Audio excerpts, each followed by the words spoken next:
రెండో భాష తెలిసిన ఎలుక.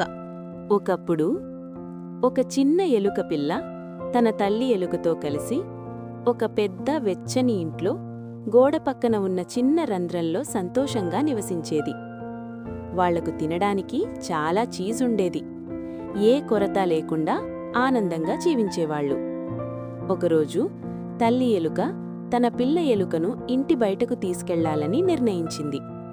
కాని బయట వాళ్లకోసం ఎదురుచూస్తూ ఒక పెద్ద అల్లం రంగు పిల్లి పెదవులు నాకుతూ నిలబడి ఉంది. అమ్మా అమ్మా, ఇప్పుడు మనమేం చేయాలి?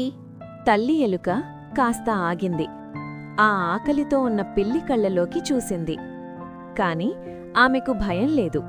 ఎందుకంటే పెద్ద భయంకరమైన పిల్లులను ఎలా ఎదుర్కోవాలో ఆమెకు తెలుసు.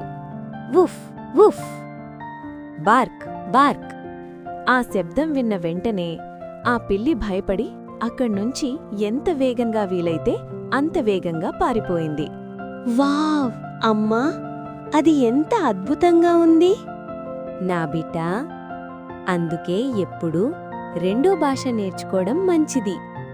రెండో భాష నేర్చుకోవడం ఎప్పుడూ జ్ఞానమైన పని.